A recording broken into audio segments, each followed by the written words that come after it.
We don't got to introduce ourselves. There's probably 70 people will hear this. Nobody gives a fuck. They know who we are now. Everybody knows who They're familiar. Anybody that's in it at this point, like, I like the picture. We got one fan. We got one guy who's super into this. Been waiting for 6 months, dude.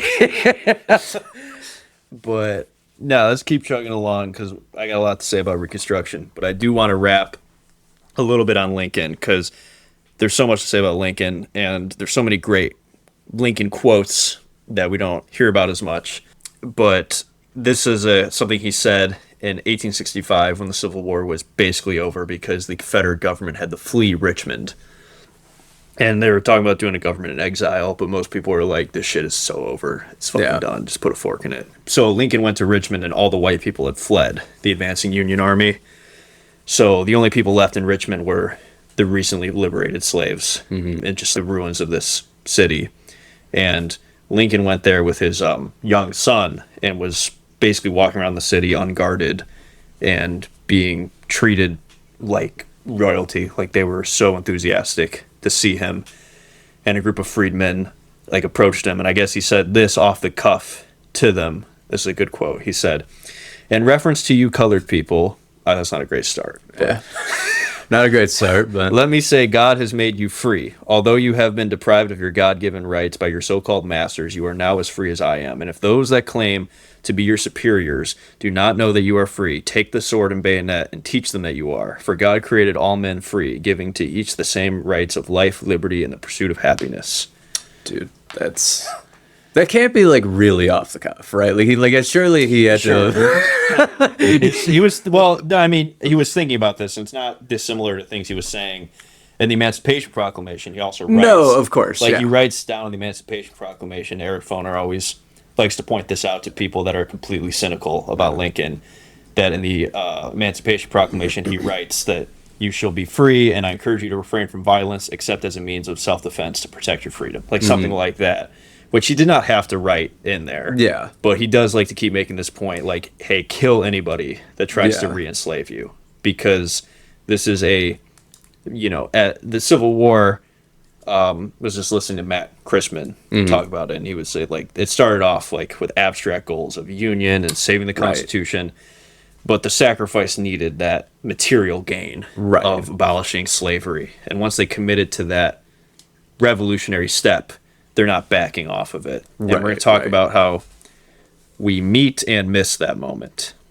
Yeah. I mean, I think that, like, I don't know. It's amazing to hear, like whatever, we shouldn't engage in, like, I don't know, you could say, like, hero worship or something like that of, like, presidents. Obviously, like, they've all, like, done some pretty terrible things to varying extents.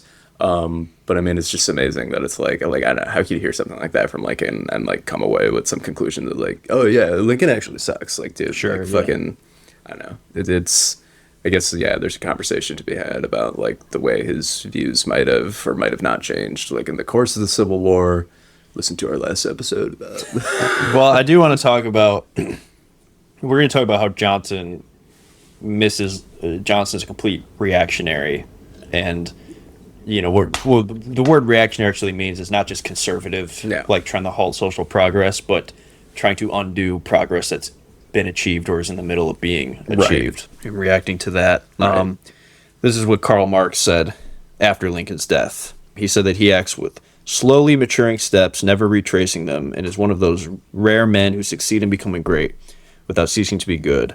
Such indeed was the modesty of this great man and good man, that the world only discovered him a hero after he had fallen a martyr. Yeah. So, Marx was, I guess, doing a little... Marx was like, I love the American president. Yeah, doing a little glazing of our boy Abraham Lincoln. Anyway, before we talk about Johnson and Grant, I think it's important to just do a brief overview of what was achieved with Reconstruction, especially on the ground level. Like a more bottom-up history of it, like what was happening in those states, and then ultimately why did that fall apart. There's a paragraph I'm going to read from Du Bois in Black Reconstruction that explains what emancipation meant to the formerly enslaved, and you'll catch a little Reddit atheist in the way Du Bois describes it. Hell yeah. But He said, the mass of slaves, even the more intelligent ones, and certainly the great group of field hands, were in religious and hysterical fervor. So he's saying, like, even smart people were religious after. Right. The graphic for this is just going to be Du Bois with like a fedora on. Yeah. This was the coming of the Lord. This was the fulfillment of prophecy and legend. It was the golden dawn after chains of 1,000 years. It was everything miraculous and perfect and promising. For the first time in their life, they could travel, they could see, they could change the dead level of their labor. They could talk to friends and sit at sundown in moonlight, listening and imparting wonder tales. They could hunt in the swamps and fish in the rivers, and above all, they could stand up and assert themselves. They did not fear the patrol. They need not even cringe before a white face and touch their hats. So, I don't know, like, why Black Reconstruction is one of the best history books I've read is just because he has that poetic prose about him. Right. And in some ways, Du Bois writes, I think, like, only in a way that you just can't today because he was writing as a Black American, relatively close. He was born in 1868. Right. He was obviously never enslaved, and he was kind of from the Black elite, but he's writing from the perspective of somebody who was so close. Yeah, right. But also was separated from that. That's a lot more. It's a very like intimate description of emancipation. Revolutions, especially revolutions in economies, happen when great masses of working people suddenly enter the political stage for the first time. Yep. And Black people in the South, by and large, were eager to do that and filled those roles. They became extremely patriotic. Martin Delany was basically a Black nationalist before that was a term. And after emancipation, he found like he could not sell Black nationalism to his Black audiences anymore. They wanted to be Americans. And Frederick Douglass went from that famous, what is the 4th of July to the slave, to basically becoming a Republican operative who was pushing for American expansion into the Caribbean and the Dominican Republic and became very patriotic as well. So there was a mass change in Black consciousness as a result of seeing the army representing the United States deliver them liberation. Although that is an interesting, like, I'm assuming that type of, well, I don't know. I mean, I'm assuming that type of, like, ethos of, like, you know, you're saying, like, Black people being emancipated at that time have an interest in, like, being American. They can't be sold on Black nationalism. I think that's, like, obviously you know much more about this history of Reconstruction than I do, but I think that sounds like an interesting perspective coming very specifically from, like, a point in time of, like, the beginning of Reconstruction before it all went fucking tits up, you know, and just, like, stopped. And those conversations, like the Back to Africa movement, Marcus Garvey, emerge in the way when Jim Crow is a settled reality, and the American, I don't know, project rejects Black people as being a full part of it. That's when those conversations resume. But even during the Civil War, Black people recognize that as their moment and are pestering Lincoln, like, we don't want to go back to Africa. We don't have a home there. Our home is here. And the words of the Declaration of Independence and American founding documents are very appealing to people that are actually fighting for their liberty. You know? No, for sure. And they claim that. And we'll see, too, how after the Civil War, a lot of white people are willing to meet them there. You know, they're like the radical Republicans, I think you could say, kind of invent modern anti-racism in negation to what American white supremacy is and has been, because they're applying U.S. values and, like, you know, like bourgeois rights of man to the reality of white supremacy, and saying, how do we integrate 4 million former slaves into this constitutional system? And they will say things like, you can't have taxation without representation. Guys like Charles Sumner, brilliant senator from Massachusetts, are looking at the reality of what's going on.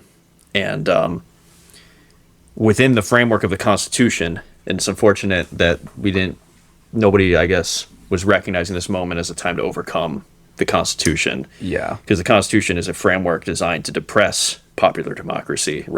But they use that framework to fulfill the liberal aspirations of the 4 million recently enslaved Right. Free black people who are claiming their rights. Well, I mean, I think that like, and this has come up before in these conversations, but it's like, it's again kind of the thing of like, in some sense, it's kind of a thing of like reform or revolution. You know, it's like revolution entails, and not that the Civil War wasn't revolutionary. It obviously was in very important ways, but with respect to, like you're saying, like the Constitution and whatnot, Right. it's like There's a limit. right. It's Yeah. like it's again just the problem of like, okay, well, do we do the like very conceptually hard thing of like just inventing new tools of like governance and law and stuff like that, or do we just use like the subtle tools that we have and try and gain a material victory And- with those? And I think people are ideologically limited in overcoming the Constitution, because we talked about this with Lincoln. Like, America was kind of the only democracy. Yeah. I mean, not literally the only one, but like in the Western world was like Prototype. was the experiment in that. So they associate the Constitution with democracy. Right. Whereas we had this conversation on the phone the other day. I was like, Yeah. nowadays it's like we're the only country still with like democracy 1.0. A shitty, What did I say? Like worn out prototype of democracy. we're running like fucking Windows 95 and everyone else is on like Windows 10. We're keeping a out of date document from the 1790s. Yeah. That was basically designed to channel popular agitation into conservative status quo. Well, and I mean, I think that this also came up in our personal conversation off screen the other day, but like I was recently listening to the Majority Report, and they had on someone who his name is escaping me at the moment. I'm sure you can look it up in post and see exactly who it is. But he wrote a book. He was an historian who was talking about just like the idea that like, yeah, like oligarchy is kind of in some way like a built-in feature of American democracy. And it's not that like the founding fathers were purely just these like cynical, unabashed oligarchs and that's it. They did want some measure of democracy and some measure of the people's participation in that, including like, you know, some degree of like commoners, I guess you could say, or whatever. But at the end of the day, it was like very much like it's meant to be more or less a democracy among like white educated landowners. Yeah, and obviously different people had different visions, but not to get too far away from what we're talking about right now. But there's a Marxist theorist too who talks about I don't remember his name either. he talks about non-reformist reforms, like the idea that there are some reforms that are actually revolutionary in ways that you can't undo them. And I've thought about this before I heard that term kind of independently, that like, okay, like most of the achievements of Reconstruction from like education and voting rights and political offices for Black Americans are undone. And you could even say that like forced labor returns in a large context, but the system of chattel slavery is over. Yeah. And, you know, you can look at other periods, like a lot of the achievements of the New Deal were undone, but you still have the right to form a union, and we still have things like Social Security. Right. And you'll see that more and more in America, of like getting some material gains, getting most of it taken away, but kind of keeping the scraps. Right, of it. right. And that's a back and forth that we're always engaged in. Indeed. In this system. But I want to talk about how Du Bois frames what happens in Reconstruction, and basically says that it was the capitalist North was willing to ally with what he calls abolition democracy, what we probably taught today like multiracial working class democracy, as a temporary alliance against Democrats and the white interests of the South and the West. They're afraid that if they let their former enemies resume power, they'll overturn protective tariffs, repudiate Southern state debts, things like that. And also, I imagine it's just like the capitalist class, industrial capitalism, is fully asserting itself through the Civil War. Yeah. And is at least willing to see, hey, our allies in doing this were the Black people of the South. Right. And like, I'm not saying like just completely out of like honor bound principle, but just be like, hey, like these were our allies. These are the people we're working with. This is where we can build a Republican Party. Right. And there's also a vested interest in bringing economic development, what we call like modern capitalism to the South. No, right, And- exactly. Like you're expanding into those markets and being able to capitalize in the South. Yeah. And sometimes there's a contradiction between their desire to develop capitalism in the South and their desire to protect black labor as Yeah. they try to impose a wage system Right. on there, and the no free lunch No, mentality, and the Well, I mean, it's the type of thing that, like, with respect to, like, if I'm understanding what you're saying correctly, like the, bringing, like, the forwarding of, like, free black labor in the United States and, like, bringing that to the South. That's the type of thing where it's like, in, like, a Marxist viewpoint of it, it's like, yeah, on the one hand, it is, like, this, like, important, serious material freedom that's being brought, but at the same time, from, like, a structural standpoint, they're only free insofar as they're kind of useful to capital. And, that's got its limits. Yeah. And a big reason that capitalism worked as a material basis for Enlightenment, liberalism, rights of man, republicanism, was that there is no there's no overtly coercive measure compelling labor to work for a capitalist. Right. It is theoretically a free association of voluntary decisions. Right. And we understand why it isn't really like that, but that's why you don't need to assign someone the label of serf or slave. Right, yeah. To mandate them to work and make that a completely naturalized thing. Right. And that's why the South was the least democratic, least liberal part of the country, and why, as they're bringing modern capitalism to the South, they're willing to, that goes hand in hand with bringing political rights to this group of people. And in some cases, the formerly enslaved people lose, and Eric Foner writes about this in his giant book, but they lose some of the minimal protections slavery offered. Yeah. Not saying it was bad to abolish slavery, but the almost feudal aspect of, like, you take, like, the slave master has some responsibility to take care of the old and the sick. Right. It's like gone. Now they're landlords who will throw their asses out fucking when they kick 'em can't, to the curb, when they can't make a buck.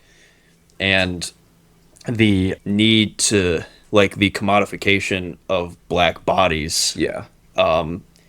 in some sense, without that, like, just like the unrestrained white supremacist violence has no limits, because now you're not threatening white people's property. Right. You're I was just threatening going to their say, laborer. I was just going to say, and like, they you're can not. hire another one. Yeah, exactly. Like, it becomes just like any worker, it's like you are a worker, you're filling a role. Right. You in particular are not important. And, like, yeah, as you're saying, like, that becomes this, in some way, like, it's its own new form of, like, brutalization. Right. Du Bois, this is a very telling story that stuck out to me. It's not a very important part of Du Bois's Black Reconstruction, but he's writing about just how little white people were willing to value black life, which also pushed, like, radical Republicans, seeing the racist response, push more of them to become radicals, to say, like, okay, we need to do something because these people are fucking crazy. Right. We didn't realize how bad it was.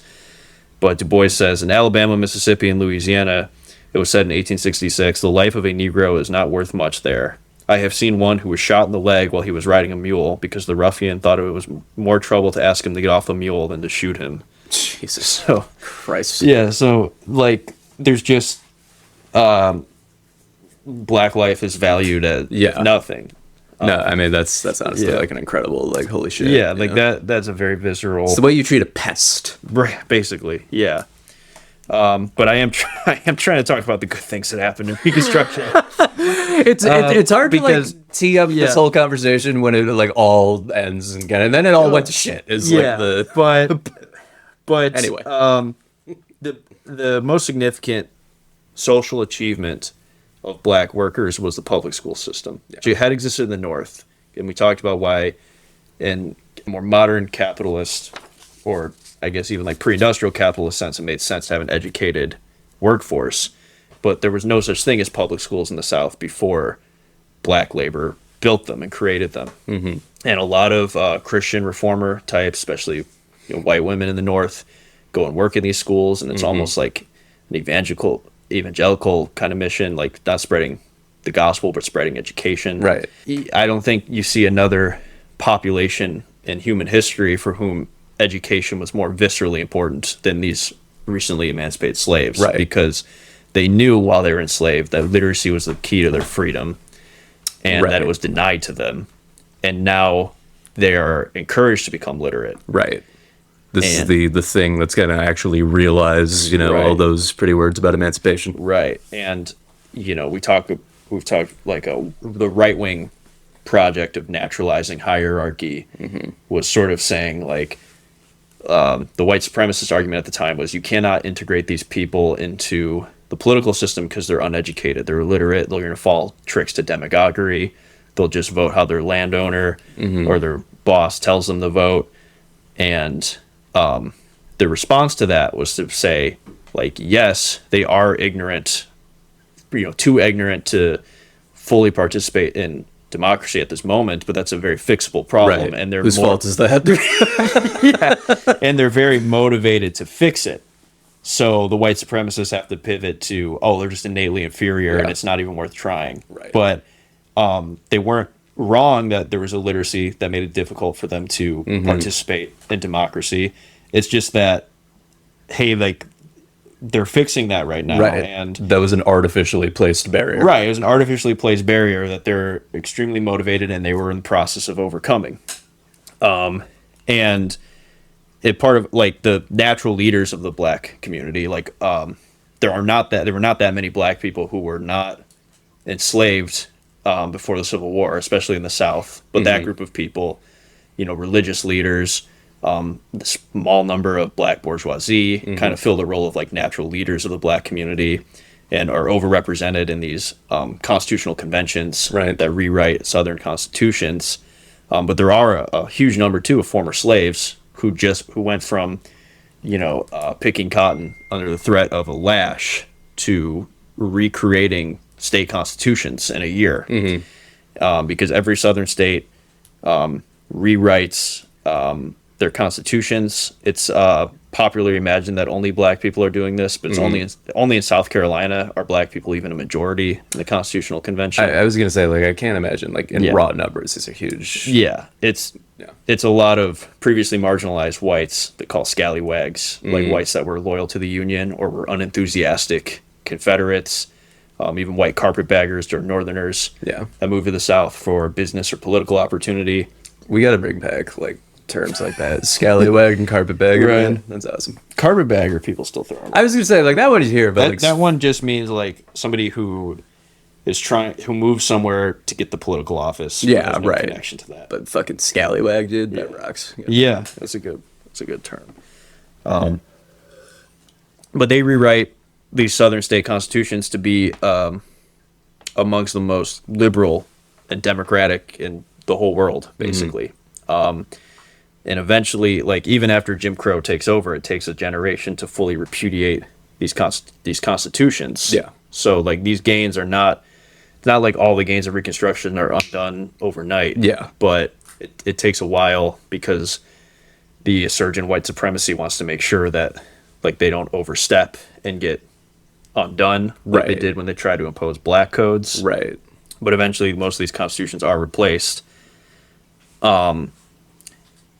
And from that springboard, there are like maybe a dozen black Congress people that go to Washington, D.C. We talked like some of them were free before the war, like Hiram Revels, who's the first U.S. senator. But there's also former slaves sent to Washington, like this guy Robert Smalls, who was an escaped slave who captured a Confederate ship and delivered it to Union hands without a drop of blood being spilled. That's like, fucking badass. Yeah, there's a lot of great stories that come from this new leadership.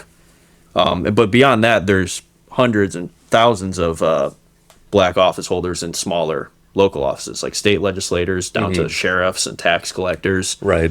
In some cases, this is a little bit technical, but the state governments, the new governments, try to redistribute land as much as they can they're never given like a great way to do that. But one way to do that was to put tax pressure on the great plantations. So,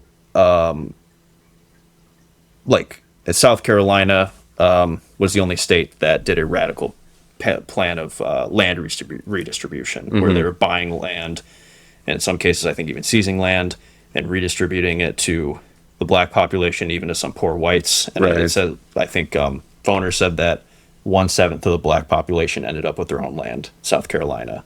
But other states had more moderate plans to redistribute land through tax system, where they would assess. The tax system before was very regressive. Yeah. The burden fell on poor people.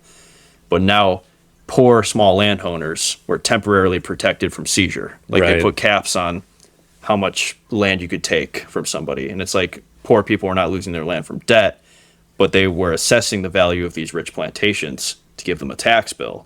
And in some cases, former slaves were assessing the value of their own plantations that they had worked and then delivering the tax bill to the masters, saying this is what you owe. If you can't pay it, your land is being forfeited to the state, where they're going to do everything they can to try to help black people buy up the land. Which is an extremely revolutionary moment. Dude, yeah, that's base as fuck. Yeah. Now, what was the actual like efficacy of that? Like how effective? No, yeah, I mean, because it's not very. No, unfortunately, often white landowners would collude together, protecting their own interests to prevent to outbid poor black laborers that were trying to buy the land. So it did fail to radically redistribute land. Right. And when we talk about Johnson, we're talking more about why that land redistribution, why we missed the moment on that. Yeah. And why that was that could have been the turning point, the linchpin of how this turned out differently. Right. But they tried, and some land was able to fall to small farmers. Like I was talking about, there were laws put in place too to protect tenant workers. One white landowner complained, this comes from Foner's book, he said, under the law of most southern states, ample protection is afforded to tenants and very little to landlords. He's saying that like it's a bad thing. It was an incredibly good thing.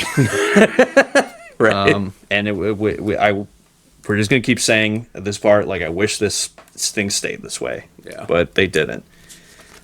No, it's important to recognize, I think as you're saying, like the achievements that were sought after, even if they weren't like lasting. Yeah. And the framework of saying Reconstruction failed is maybe incorrect, but it was not allowed to succeed. Yeah. Maybe is the right emphasis. Right. It ended. And why did it fall, and why were these changes not lasting? And I like that the left in the United States is talking about this more and more. Yeah. Because this is the moment where things could have been different. 100%. And well, I mean, you said earlier about what was the term you used? Insurgent white supremacy. Yeah. Like I think that's that's just like the way to put it. Well, yeah, and you should think of the KKK, and the KKK was actually pretty much destroyed by 1872, right? 1871, 72, around there. So there were new groups that emerged, right? But that's counter-revolutionary violence, and a big reason Reconstruction didn't succeed, I think, and this is like my speculation. I'm not taking this from any historian I've read, so take it with a grain of salt, but that the failure to truly recognize that this is a revolutionary moment, and a revolution requires authoritarianism, temporarily at least, to protect the gains of the revolution, right? Doomed Reconstruction failure, because in this liberal framework of trying to encourage national reconciliation, I mean, they fucking re-enfranchised the Confederates in 1872 as part of and that was understood as like a compromise. I don't remember exactly what they were trying to get in return, but it was something to do with black representation. Yeah. And that compromise, like, they didn't get that, but they gave a vote back to these guys. And most former slaves, I think, were even reluctant to see harsh disenfranchisement laws enforced on not just the leadership, but, even the people that, I should say, not just like regular fighters, but even the leadership. Like most people, including a lot of former slaves, according to how Du Bois described it, were like we need to come together, this Yeah. broken country, and that doesn't leave room for mass hangings and disenfranchisement Right. and radical land redistribution, which is also hard to do when you're in a liberal constitutional republic where private property is synonymous with liberty. Yeah. Because even a lot of radical Republicans were not willing to go as far as they needed to go to redistribute land. Right. Well, I mean, I think that, like, speaking to your point about, like, the kind of ethos at that time of, like, oh, we need to come together as a country, you know, in my mind, that smacks of, like, you know, that's kind of like in some way, like, double-edged sword, I guess you could say, of nationalism in some sense, where it's like it can be used to try and be this thing that's like unifying people, and there's something like noble there and, you know, worthwhile in some sense. But I also think that it's like, yeah, like post-Civil War, I'm sure there were a fuck ton of Southern insane white supremacists that have absolutely no desire whatsoever to unify with you. You know, that's a one-way street. It's similar to today, like liberals that keep making the assumption that You got to reach across the aisle. that there are a lot of reasonable Republicans out there. It's like those people think you're a child molester. Right. If those people had their way, you would be shot. Right. Like Those people, they don't, like, you're not reaching across the aisle here. Like, and there is that assumption too. And Reconstruction is able to go as far as it is because the white supremacist South shows their hand early on. It shows like, hey, we're not willing to be reasonable. Right. You know, a lot of people in the North assumed that black rights would be a gradual thing and that they would work with what they thought the natural leaders of the South were, which were like the former landowning class, minus the most ardent Confederates.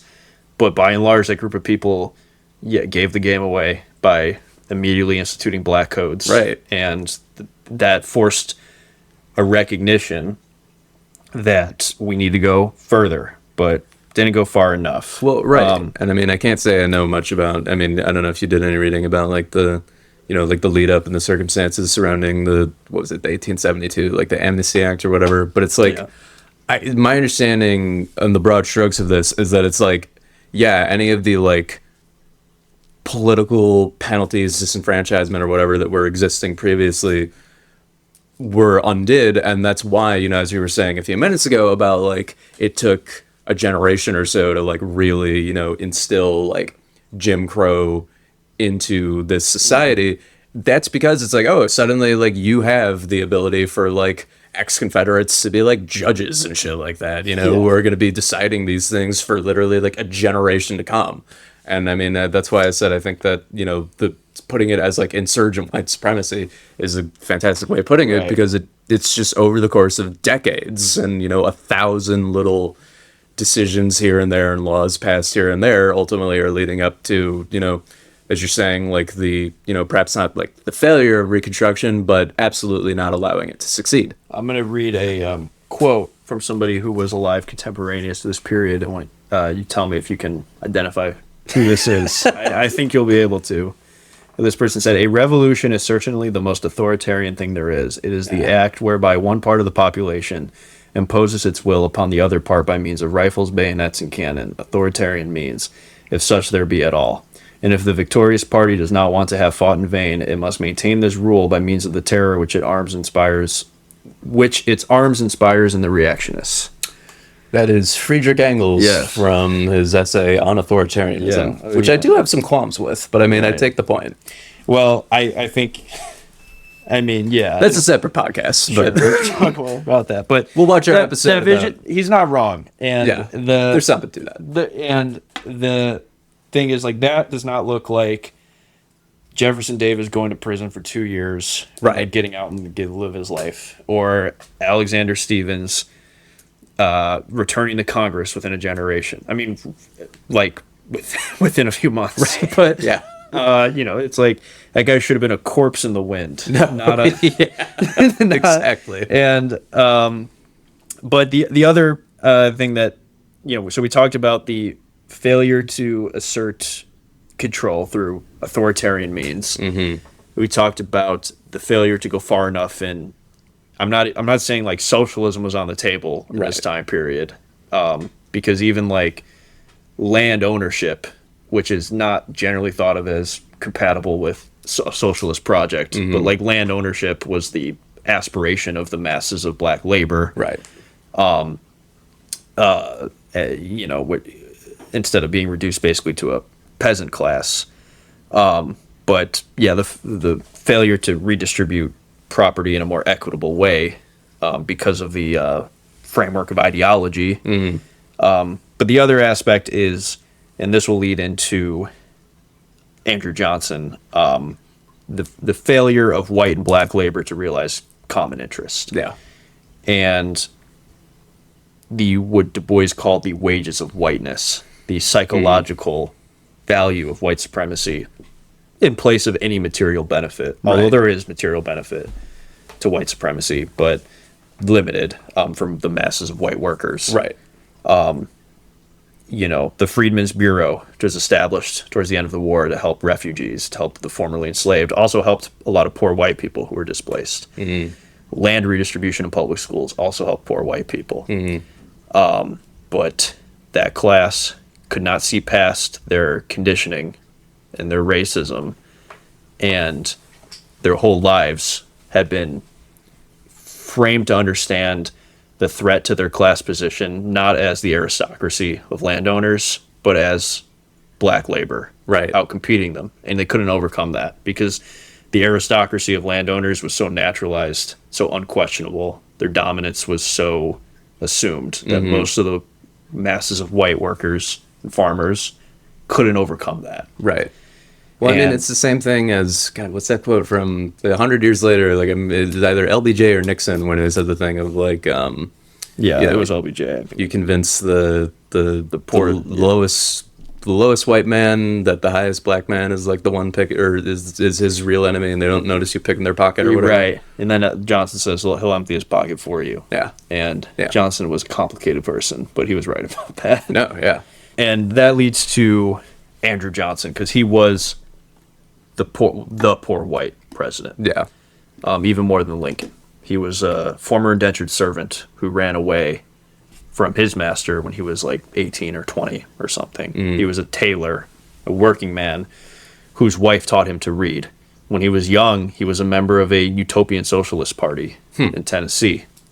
The only president that was a member of a socialist political party That's interesting. is the worst president. You know, he rose on the backs of Jacksonian democracy, fighting for the common man. And the paradox of him being a self-made slave owner, I'm sure never occurred to him. Yeah.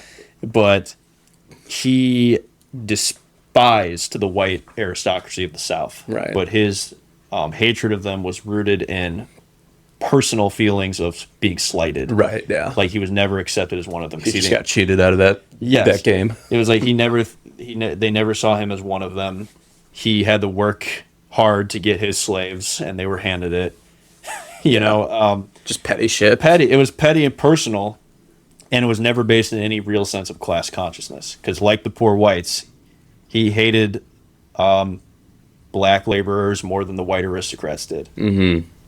He said of Frederick Douglass, after Frederick Douglass met with him, like Frederick Douglass and other black leaders met with Johnson to try to push him in the right direction.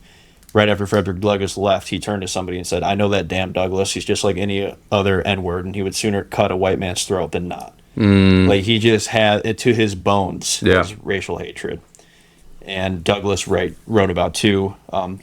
Douglass was invited to Lincoln's second inauguration and was stopped by policemen from entering. And then Lincoln found Douglass and told the policemen to let him in. Yeah. And he introduced Douglass to Johnson. And Douglass says, like, Johnson just gave him a scowling look. Jeez.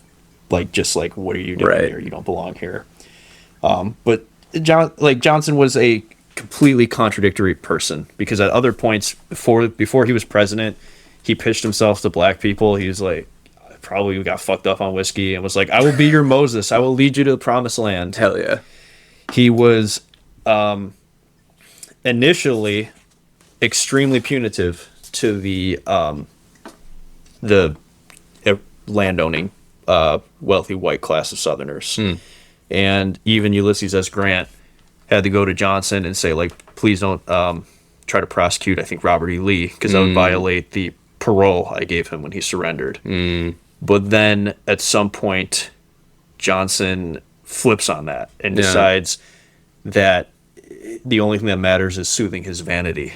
That what was the cause of that, like, kind of backing down? there's not a agreed upon consensus of that. Du Bois speculates that, so when Lincoln was inaugurated, he gave one of the best speeches in American history. Yeah. Johnson followed with a speech just to the Senate or just to the House of Congress and like some foreign diplomats where he was inaugurated as vice president, and he was drunk and rambling. Wasn't it just like drunk and slurring, basically? And he was drunk and rambling about he was a plebeian, a common man, and he's like pointing to European diplomats and saying like, you work for aristocrats, I work for the people.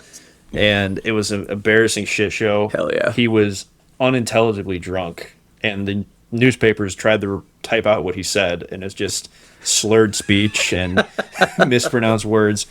And supposedly some of the radical Republicans were like, Jesus, this guy's a fucking idiot. Yeah. And Du Bois speculates, I don't think there's a lot to base this on, but he speculates that turned Johnson away from the radicals. I think it's just a matter of everything else we talked about, like his class positioning, right? Why that framed him to see the threat always coming from black workers, rather than, because even though he became a small slave owner, owned like 5 or 6 slaves or something like that, he had the class outlook of the poor white his whole life, and that chip on his shoulder, and was too stubborn and stupid and hateful really to overcome his reactionary views. So he ends up basically handing out pardons to anybody who will personally apologize to him, like will appeal to him. That's the pettiest shit ever. So all they have to do is like write to him and talk about how bad they feel about being a Confederate. That's fucking and it was awesome. like, all right, you can have all your rights from land back. It's so fucking funny. And he saw his class station really as making sure that he was still higher than black people. And the idea of allying black and white labor against the aristocracy, which was the moment to do this, the moment when, who knows how Lincoln would have led this, but this was the moment to have a strong leader that can make that case. Right. And he just missed that moment. Completely antithetical to that. And the biggest example of him missing that moment is when he reverses mass land redistribution that had happened. So during the Civil War, when Sherman is marching through Georgia, he is hounded with refugees, freedmen running away that are following his army for food and, recognizing they're only allies in this region. The only allies they have that are armed is the Union Army. Right. And Sherman is personally very annoyed by this. So he convenes a group. He gets Edwin Stanton, who's the Secretary of War under Lincoln. Yeah. And they convene a group of local black religious leaders. And Sherman's like, what do you guys need to leave me alone? Yeah. Because I can't keep slowing down and feeding you all and housing and taking care of you. It's like, I got shit to do. And they say what, we talked about, what all the former slaves want was education and land. Yeah. And they tell Sherman, give us our land, give us land. So Sherman signs an order giving every black head of household 40 acres of land in the Georgia Sea Islands, which had been abandoned by their white owners. Yeah. And I don't remember, that's, I think, hundreds of thousands of acres of land. Yeah. He redistributes, not to, obviously that's the majority, but to the refugees that were following him. And that was the largest land redistribution that had happened. And Johnson reverses that order. It's like one of the first things he does when he takes office. He orders it back to its original owners. He assigns General Howard, who is a very progressively minded Union general, to go figure out how best to give the land back. I was gonna say, was that order given, and it was like, okay, like on paper that happened, or like by that point in time, they had the land, they were the material transfer of this had happened, right? And okay, they had to go and kick them off their land. Nice. And the General Howard they're pleading with him, like, please don't do this. Yeah, Jesus. Old black woman starts singing "Nobody Knows the Trouble I've Seen." Oh God. And talking about how she doesn't want to give her the land back to the man that had lashed her. Dude, yeah, holy shit. And Howard is like, please don't make me do this. Yeah, fuck. But I mean, I don't know, Johnson is just a Bad person. yeah. Yes. And it's very hard to imagine Lincoln doing that. Yeah. And look, it's not like if he hadn't reversed that, there would have been mass land redistribution. But this was the moment where if that was going to happen, Yeah. This was the moment where it could happen. It seems very symbolic. Yes, Of all- his actions. All the, I don't know the right metaphor, like all the pieces are up in the air right now. Yeah, right. Like we don't know where the dust is going to settle. Right. Because the chaos of war had materially destroyed the South and its economy. And it's up in the air, like who's going to own what, who's going to settle where. People are, not just black people, but white people are refugees in their own country. Right. And this is the moment where if it was going to happen, you need strong executive leadership Yeah. to push for land redistribution to poor white and black people and tie that common interest together. Right. And Johnson is the opposite of the person to do that. No. Yeah. He is not only not willing to push that, he is reactionary and trying to undo any semblance of that's already happened. Right. So, yeah, this guy is just a huge piece. What he tries to do is presidential reconstruction before he completely loses the trust of the Republican Party. Like he does have goodwill coming in, just the drunken incident notwithstanding. Yeah. Even Marx and Engels, in that book I read, Civil War in the United States, they're writing letters back and forth, and they're like, "Oh, it sucks that Lincoln died, but this Johnson guy might even be better." Yeah. Right. And then, like, within a month, they're like, "Fuck this guy," and then they never talk about it again. They're like, "Whatever." They lose interest in the United States a little bit. Yeah. After this moment fails to crystallize as a real revolution. But before Johnson completely loses the trust of the Republican Party, he tries to just rush through Reconstruction. And he does presidential Reconstruction, where he basically says, okay, let's just get like the white people that were not super enthusiastic about secession, like my people, more marginalized whites. Let's get them together. They'll throw new governments together. They'll basically return everything to normal except for slavery, and they'll elect new representatives. And he tries to do this in 1865, the year that the war officially ends. And what ends up happening is the former leaders of the Confederacy, a lot of them are returned to Congress. Yeah. Like Alexander Stephens, mentioned earlier, the vice president of the Confederacy, walks into Congress. So by the time Congress comes back in session, the Republicans are like, we're not doing this. No, we're not just making... Right. And the other thing that happens is all these states pass... It's all water under the bridge. Man. Right. They pass the most violent, they call black codes, where basically they're like, okay, slavery's over, but it's illegal for a black person not to have a job. Yeah. And we can punish them by making them work on a plantation. And just shit like that. Yeah. It's like Jim Crow very early on, and that's why I said like they kind of give their hand away, or give the game away, and that's pushes Congress to pass some civil rights laws. And a year, so they don't seat those governments. They don't recognize those states as readmitted. They tell Johnson to go fuck himself on that. They try to renew the Freedmen's Bureau. Johnson vetoes it. They try to pass the first Civil Rights Act in U.S. history to give some, I think, voting rights to black people, and Johnson vetoes it. And this is the first time Congress overrides a major veto of a major piece of legislation. And once they do that, they become more radical in negation of Johnson's reaction. Right. And once they do that, they realize, okay, we've got the votes in the coalition to basically steer this ship. And them digging in and being more progressive, radical, makes Johnson dig in and be more reactionary, and stubborn. He's unable to form any working relationship with Congress. And during the midterms, he tries to go on tour to rally support for his Reconstruction program. And I think he just gets drunk and heckled the whole time. He brings Ulysses S. Grant with him, who is still working with him as the general in charge of the army, overseeing this shit. And it backfires really badly. Nobody likes him, and the Republicans get even a bigger majority. Right. So they have a 2/3 majority, and 1867 is when they kind of start steering the ship congressional Reconstruction, where they divide the South into military districts and say you're not readmitted until you ratify the 14th Amendment, acknowledging citizenship for black people and voting for black people, even before the rest of the country all has that. You know, they put more stringent demands for basic levels of equality, at least in the political, if not the economic structure. Right. Within that whole debacle, Eric Foner says Johnson voiced themes that to this day have sustained opposition to federal aid for blacks. So he's like, they're going to get lazy, they're going to get dependent. Yeah.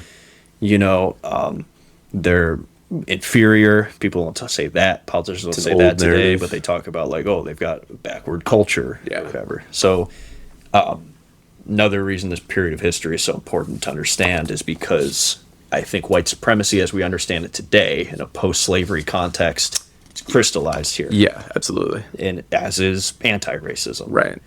But it's just important to note.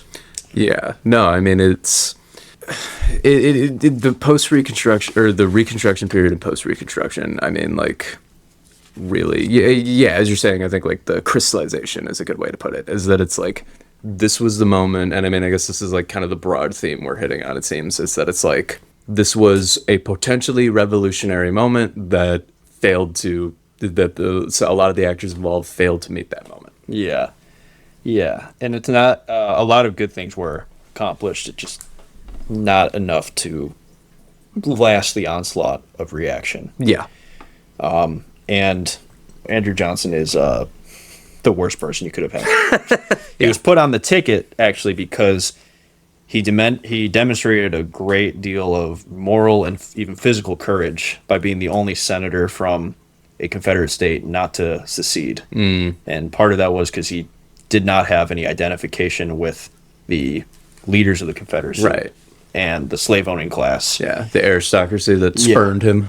Yeah, he didn't have any identification with for them, and he looked at the Civil War as, like, primarily people like him, poor white people, were the victims because they were misled by that group of people to ruin. Right. Which is not totally wrong, but those are not the prime Kind of missing a large part of the picture there. Seeing black people as human beings was... What a challenge. Was what not a challenge fully for this man. then.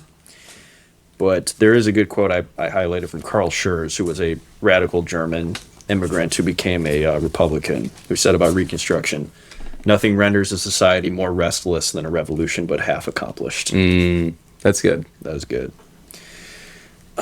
So Johnson's presidency ends effectively with his impeachment.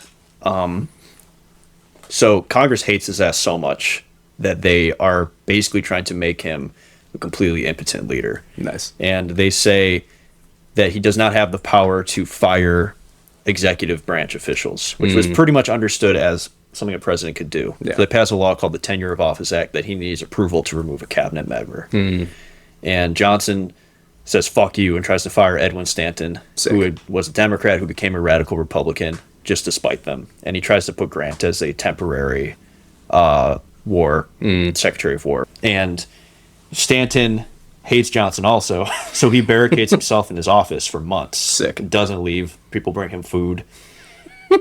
And refuses to vacate the office because he said, you just broke the law. Yeah. You violated the Tenure of Office Act, which is kind of a bullshit law, but it doesn't matter. Like, get rid of this fucking law. It sounds like a lot of the politics here is just, like, falling back on, like, yeah, Andrew Johnson is just, like, a huge jackass that, like, nobody likes. And what ends up happening is Congress looks at this like, this is our moment to get rid of him. Thaddeus Stevens, the great, most radical of radicals, congressman. Thaddeus-based Stevens. Right. He leads the crusade to impeach him, and the House votes to impeach him for violating that.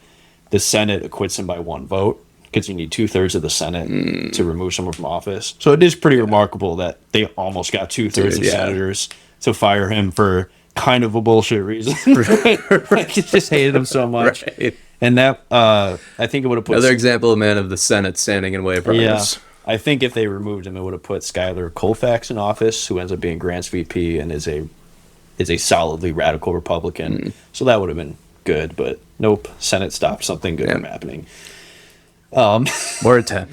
But after that happens, there's an understanding of like, all right, Johnson is lame duck. Like, we're just like, this guy's just marking time in his presidency. I think he's like, can I get renominated? And like, fuck off. And this is by now, what you said, like 1867? This is probably 68. Okay. I don't know. We'll edit it. It is 1867. It is 1868. I'll pick whichever one's right. We'll fix it in post. It's in a post. Just need my voice saying that. No, I'll leave that in. I think it's 68. Yeah. Anyway, movie magic. Yeah. That leads us to Grant. So we're gonna have to go backwards a little bit. Sure. We're making. I think we're making good progress on keeping this moving. But Grant, I want to put a pause in all the discussions of like drunkenness and hate and racism and violence to talk about some amusing Grant stories, because I don't think Grant is the great leader the country needed in this moment, but he is a very endearing human being. So I did read his memoirs too a while ago, and he tells a story in his memoirs that when he was a kid, his father gave him $25 to buy a horse from a neighbor, and his father was trying to teach him on negotiating, and he said, okay, offer him $20. If he does not take that, offer him $22.50. Only if he still refuses that, then you offer him the full $25. And Grant, as a child, goes to this man and says, I have been told that I can offer you $20, but if you don't take that, then I'll offer you $22.50. And if you still decline that, then I will offer you $25. So he ends up paying $25 for the horse. That's and Grant awesome. Writes about this story, and it's like everyone found out and made fun of me. Yeah, of course. But that is his fundamental... That is what's endearing about him, and it's his fundamental flaw as a political leader, is he is too trusting and naive of other people. And that will get him in trouble when he is president and his cabinet is comically corrupt. Yeah. Just right. Constantly like stealing money from the federal purse. Love it. And he's like, he is not corrupt, but it doesn't materially matter. Right. Because he's like, no, they told me they weren't doing anything wrong, and these are good guys. I trust them. I fought in the war with them. I trust these guys. Yeah. Another thing that's funny about Grant is he is a never nude. Do you know what a never nude is? Was he really? Yeah, I'm familiar. He bragged at one point in the end of his life that nobody had ever seen him naked. Dude. And he had 4 kids. There's like something deeply wrong with those people, man. that just like makes me lose a lot of respect for Grant. No, it's I don't know, it's kind of funny because he lived that military life where but he was repulsed by blood and never wanted to be seen naked. So it's like, how are you a soldier? Dude. How are you like the best general this country ever had? Well, I just like, it's like, dude, fucking...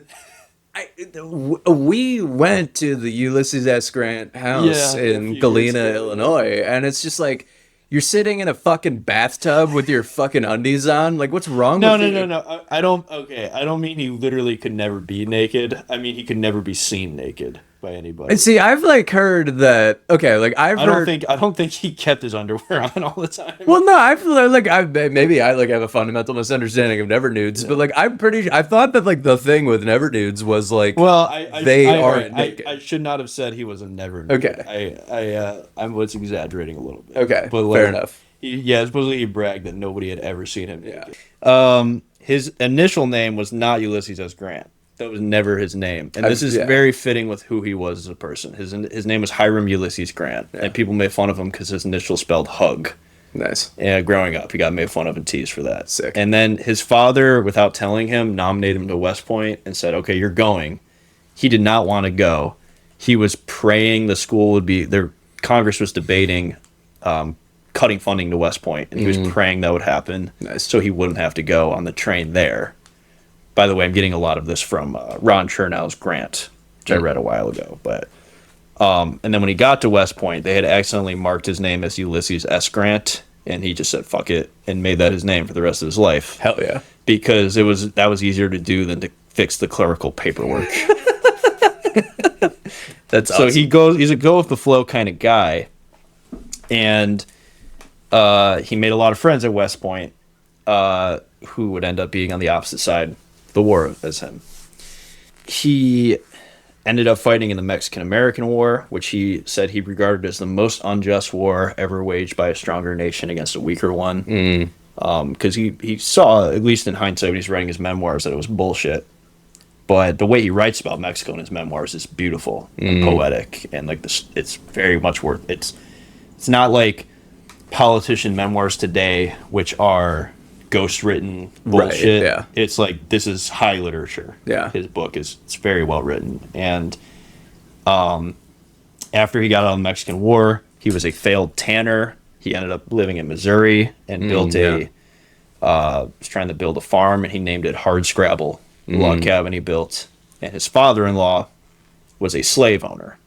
And Grant's father, Jesse Grant, was an abolitionist who actually was friends with John Brown's father. Small world. Small country at this point, really I guess. shit. And Jesse Grant refused to go to Grant's wedding because he did not approve of him marrying into a slave-owning family. I don't think Grant approved of slavery like at that point, but he was kind of an apolitical person who didn't think much about this stuff. And sounds like he didn't really think about a lot of things. his father-in-law, this is fucked up to phrase it, but his father-in-law gifted him an enslaved man. Jesus. And Grant, within a year, had freed that person, even though his family was in dire straits. They did not have any money because he couldn't bring himself to like force that person to work. And when he was in charge of, I don't remember the exact timeline of all this, but at some point he was in charge of overseeing some of his father-in-law's slaves, and he could not, like, he would never force them to work. And he would work out in the fields with them. And he does have like some level of empathy, even if he's not politically developed at all. He's not like just completely lacking in a conscience. He was reduced to selling firewood by the side of the road at one point, and he wouldn't even like, he had to carry some of the firewood himself because he felt bad about making the horse carry all of it. And he ran into somebody that had known him from the Mexican War, who had remembered him as a gallant and brave soldier. He was a quartermaster, but he did involve himself in some physically dangerous missions as well. And the guy said, "What are you doing, like selling firewood?" And Grant said, "I'm solving the problem of poverty." Nice. That's good.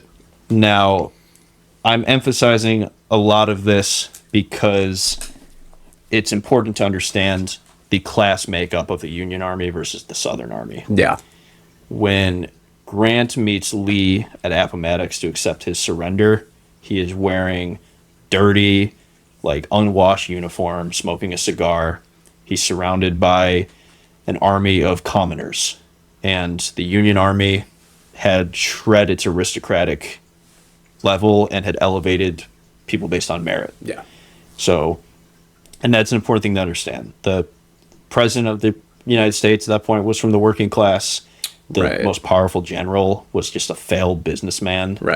You know, before the war, he was humbled by accepting a job at his father's general store in Galena, Illinois. There is something poetic about that. It is. You know, like you say, at the end of the day, like the Union Army getting the surrender of People's these like Army. Getting this like the surrender of the fucking aristocracy of the South. Because Robert E. Lee was of aristocratic lineage. His father had shamed his aristocratic class origins by falling into debt, ended up in debtor's prison. But Lee was related to Martha Washington. He was of Virginia, the best stock of Virginia. And that was the Southern leadership. And the war it feels like everything progressive versus everything reactionary about the United States. You know, it's all bound up in that. The dialectic. The dialectical, man. The contradiction of America's future, what America's future could be and what America's past was. Is bound up in the same the same system. Well, right. I mean, I think that I'm forgetting who precisely had the quote. There's some like Marxist theorist or whatever, but the thing about like this is the time of monsters, like the old world is struggling to die and the new world is struggling to be born. Gramsci. Right. And it's like, I think I think that very much applies here, and there's a reason why I think that, you know, perhaps it's too reductive to say, but it's like revolutionary movements, I think in general, they smack of this type of thing, because on some level, that is what's happening. It's the old world dying and the new one being born. Right. And just, I don't know, maybe in part of like, this is too romantic, but like there's a decency to a lot of these guys, even with their political failings, and even when they do horrible shit with their power, like they all did at some point. You know, at one point Grant orders all the Jews expelled from his area of control. Jesus fucking Christ, dude. So I will talk about that for a second. Yeah. He thought they were like exploiting the cotton trade, so he signed an executive order, is like get all the Jews out of here. Nice. And a bunch of people immediately were like, Lincoln embarrassingly had to like rescind it. No, yeah. But then Grant appointed more Jews to positions of power and leadership when he was president than any president before. He got woke like, with it.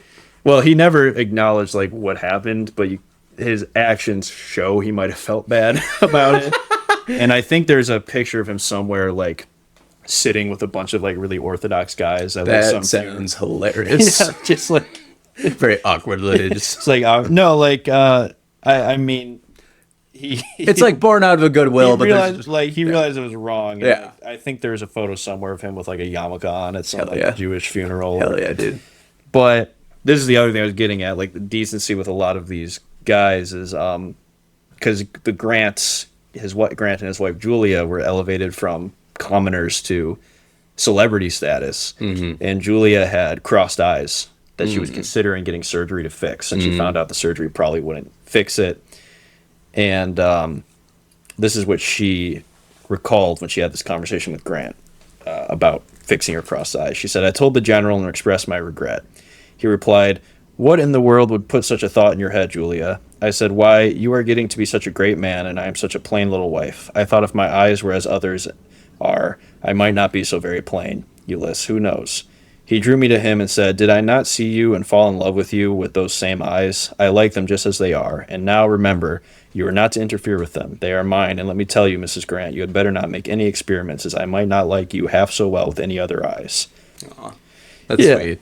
Yeah. That's sweet, only ruined a teeny bit by like, those are my eyes. Don't you be doing it is a romantic sense, not in like a possessive sense. Yeah, I get it. Yeah. Like in the way partners are like, right. Yeah, you're perfect the way you are. You're perfect the way they are, and we are each other's. Yeah. And Grant has that if she's quoting him accurately, it would make sense because he had that literary flair to him. Yeah. In some sense, he seems very stupid, but in other sense, he's artistically brilliant. Because I remember reading, like, when he went to West Point, he spent more time reading novels. And I think that would make a lot of sense because his memoirs are so brilliantly written. Yeah. And he was also a good artist. Like, he painted at West Point, because West Point's also just like a college. Like, they offer regular class. He took a lot of art classes, and he's got some decent paintings of, like, Buffalo and whatnot. No shit. Huh. So he has, like, in one sense, like, very limited political instincts, but there's some soul to him. Absolutely. And he was such an effective military commander almost because of that, like, plain simplicity about him. He understood. Lincoln said he could hold on with a bulldog grip and chew and choke as much as possible. He said himself, "The art of war is simple enough. Find out where your enemy is, get at him as soon as you can, strike him as hard as you can, and keep moving on." He understood that it was more about decimating the enemy's army than it was about capturing dots on a map. Yeah. And that's why he was the guy. He went from the Western theater to being in charge of the whole army and moving east to fight Lee in the mud and the trenches. There's something very, like, I don't know, symbolic, it seems, about Grant as just like a prototypical American, and just in the sense of like, just like no bullshit, straight shooter, you know, there's like a simplicity to them that is like respectable and endearing, as you're saying. Yeah. And I'm like, I want to note that because I'm going to talk about how he was a stooge of the capitalist class who did oversee Native also American. Very prototypical American. Yeah. Who did oversee Native American genocide. Yeah. But he also would, like, very coldly could make the calculations of, like, the North has more people. Yeah. So if I lose 1.5 men or whatever for every man I kill or capture, so be it, because this war needs to end. Right. That's the way we win. more people and industrialization. Not to say he did not have smart battlefield tactics beyond that, but he was willing to acknowledge that reality. Right. Whereas every other general, guys like not every other, but guys like McClellan, acted like their army was something they had to protect and preserve rather than use, and failed to pursue the enemy. Well, right. I mean, it's about the expenditure of lives, and I mean, like on some level, that's so people call Grant a butcher. Yeah. Even though as a percentage of their army, Lee ended up losing more people. Yeah. I mean, it is like gross on some level, but I mean, that's just the reality of war. And that was Sherman's logic too for destroying civilian infrastructure and burning Atlanta. And people were like, he thought that you didn't just need to defeat the enemy, you needed to defeat the Southern society. Yeah. And that they needed to understand the consequences of what they were doing, and that the more brutal you were, the sooner the war would end. No, right. Some people have taken that logic to do some horrific things in the time since. It's hard for me to feel bad for the Southern planter class seeing Atlanta destroyed. No, right, right. I mean, that is the logic of like total fucking war at that point is, like it's even if in some sense it is like perhaps necessary in certain circumstances or like leads to something better, sometimes like the destruction of a whole society is a really big deal. Yeah. And people also say Grant was drunk. He was not a regular alcoholic. He was a binge drinker that could not handle his booze. Yeah. And he quit drinking. But there were stories of him when he was, in the military in peacetime, spending years away from his family, where he would get drunk and act like a That was when he was out in like Washington, right? Yeah, out in the Northwest. And he would get fucked up, and people would see like he was a embarrassing drunk. Yeah, basically. Hell yeah, dude. Yeah, he was a fun drunk. Well, not a mean drunk. Well, right. My understanding of that is that a lot of the like, oh, Grant's a drunk thing. I mean, I made the joke about that. Jim Crow propaganda. Right. Like it's a lot of propaganda, and it's like he was out like literally like thousands of miles away from his family, and like didn't. Well, it's good. He had a big heart, No, right. His family. I mean, seriously, it's like because if I'm remembering correctly too, like I wasn't like he was like kind of newly married, and like his wife, like they had just had their like first child or some shit like that. I don't know. I know that he. I don't remember the exact. Perhaps that's wrong. I mean, it's basic, but the idea is basically right. No, right. I mean, he was literally just like depressed and drinking to cope. Right. Same. Yeah. Ron Chernow argued in his book that Grant was also in lockstep with the Lincoln administration's emancipation goals and was keeping pace with Lincoln, not going ahead of him and not trailing behind like a lot of the conservative generals were. Yeah. Was on board every step of the way. Something that is very interesting that's not talked much about is Grant captures early when he's controlling. When he captures the Mississippi River very early in the war, and he captures Davis Bend, Mississippi, where Jefferson Davis's plantation was, and he turns that area into what he calls a Negro paradise. Sick. And dude, no, that's so awesome, dude. Well, a lot of the Union Army was trying to flip the cotton production to be productive again in areas they captured, and a lot of that was like we talked about earlier, like wage labor and not the best. Like the former slaves were happy that they were getting paid, but it wasn't the best working conditions. No, yeah. But Grant used that area as a experiment for land ownership for black workers, and it was all like proto-socialist. They had like self-government and management of the cotton production, hammers and sickles everywhere. Yeah, I mean, literally, it worked pretty well, and it only fell apart in the coming generation because that area kept getting flooded. But that's worth noting. It's very interesting that he was able to set that up there, and maybe in that sense go. But also is just like an awesome fuck you to Jefferson Davis. Yeah, yeah. Well, like we said, the revolutionary moment. Like Jefferson Davis's plantation is being used for socialist agriculture. No, right. I mean, not really, but kind of like Afro-American socialism. Yeah. That's awesome. He ends up openly breaking with Johnson over Edwin Stanton. I don't think he even wants Johnson at his inauguration when he gets elected president. He is put in there because he is willing to basically, put it oversimplified, he'll be a stooge of the capitalist class while also being on board with political radical reconstruction. Hell yeah. Eric Foner says about the 1868 election, which Grant wins as the first U.S. president to win without winning the white vote, which usually means you're a better president. No, yeah. Yeah, right. Eric Foner says the business elite feared a Democratic victory would reopen the now settled Reconstruction question, while a Grant presidency promised moderation, fiscal responsibility, and stable conditions for Southern investment. After the convention, Grant quipped, "Let us have peace," and that kind of got picked up as his slogan. But the first years of his presidency were not peaceful. He is constantly intervening in the South with federal troops to protect these Reconstruction governments. And probably the most significant thing he does is prosecute the KKK. I was going to say, like, isn't this like the height of like the first KKK at this point? Yes. The KKK, Robert Basically, Paxton, is just your favorite. No, right. Just basically just being like a fucking like terrorist group, like causing havoc at this point. Counter-revolutionary violence, like the whites after the Russian Civil War. Yeah. The whites in the South. Right. Literally. Yeah. And Robert Paxton, your favorite book, The Anatomy of Fascism, says the KKK might have been the first fascist movement.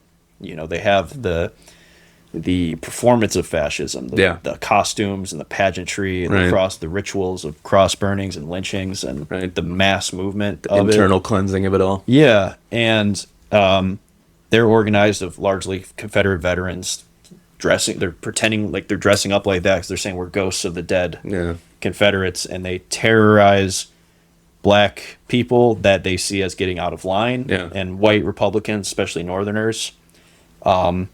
There's congressional hearings about the KKK in 1871, which we should do with ICE if Democrats were to take power. But they interview victims of the KKK, like Abram Colby, who was a state elected official in, I believe, Georgia, who talks about like they would go in, like they went in and whipped him until he agreed he would withdraw from his race, and they were just doing shit like that to violently reassert white supremacy and, whether they realized it or not, the rule of the planter class again, because it was violence against black labor.